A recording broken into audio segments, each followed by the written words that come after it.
আজি কেবিনেটত আমি আমাৰ এটা গোচৰ ৰেজিষ্ট্ৰেশ্যন হৈছিলে আলী তৌকিৰ শেখ বুলি এজন ব্যক্তিৰ বিৰুদ্ধে। আজি আমাৰ কেবিনেটত এই সংক্ৰান্তত যি SIT গঠন কৰা হৈছিল তাৰ ওপৰত আজি আমাৰ অনানুষ্ঠানিক আলোচনা হয়।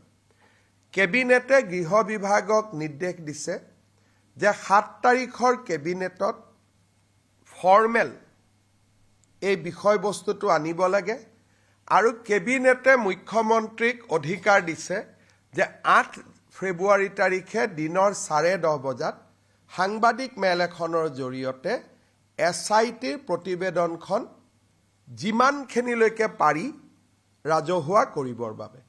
7 তাৰিখে গধূলি কেবিনেটত আমাৰ কেবিনেটত দুটা ছিষ্টেম আছে। প্ৰথমতে আমি ইনফৰ্মেলি পাতি লওঁ আৰু কোনটো লাইনত কেবিনেট মেমৰেণ্ডাম আহিব লাগে আমি ডিপাৰ্টমেণ্টক নিৰ্দেশ দিওঁ। 7 তাৰিখে গৃহ আৰু ৰাজনৈতিক বিভাগে কেবিনেট মেমৰেণ্ডামখন আনুষ্ঠানিকভাৱে আনিব।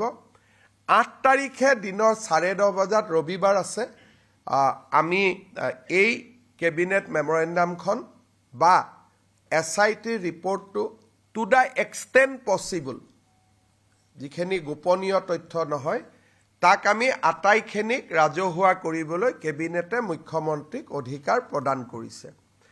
8 তাৰিখে 10:30 বজাত মুখ্যমন্ত্ৰীৰ এই কক্ষতে এই সাংবাদিক মেল অনুষ্ঠিত হ'ব। আপোনালোকক আমি আজিয়ে সাদৰ নিমন্ত্ৰণ কৰিছোঁ। লগতে যিখিনি নেশ্যনেল প্ৰেছ আছে তেওঁলোকে যদি দিল্লীৰ পৰাও কোনোবা সাংবাদিক আহে বা আমাক আগতীয়াকৈ জনায় আমি তেওঁলোকৰ কাৰণেও যিখিনি এটা নৰ্মেল যিখিনি ব্যৱস্থা কৰিব লাগে অহাৰ পাছ দিয়া সোমোৱা যিখিনি কৰিব লাগে সেইখিনি আমি ফেচিলিটেট কৰি দিম।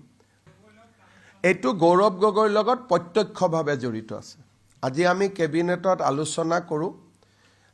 কেবিনেটত SITয়ে 3 গৰাকী ব্যক্তিক প্ৰত্যক্ষ ৰূপে পাকিস্তানৰ লগত সম্পৰ্কৰ অভিযোগৰ প্ৰমাণ দিছে।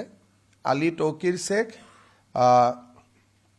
সংসদগৰাকীৰ পত্নী এলিজাবেথ গগৈ আৰু গৌৰৱ গগৈ 3 গৰাকীৰ বিৰুদ্ধে প্ৰত্যক্ষ প্ৰমাণৰ আজি কেবিনেটত প্ৰেজেণ্টেশ্যন দিয়ে।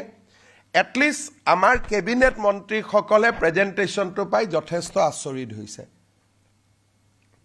আজি আমি ক'ব খোজা নাই কাৰণ ফৰ্মেল কেবিনেট মেমৰেণ্ডামখন 7 তাৰিখে আহিব, কিন্তু যেতিয়া প্ৰেজেণ্টেশ্যনটো কেবিনেটক দিছে বাকী মন্ত্ৰীসকলেও যথেষ্ট আচৰিত। ইমান দিনে অলপ বিশ্বাস অবিশ্বাসৰ মাজত আছিলে, প্ৰত্যেকে অত্যন্ত নিজে আচৰিত হৈছে আৰু আমি 7 তাৰিখৰ কেবিনেটত এইখন ফৰ্মেল মেমৰেণ্ডাম কৰি আনিবৰ কাৰণে নিৰ্দেশ দিছোঁ।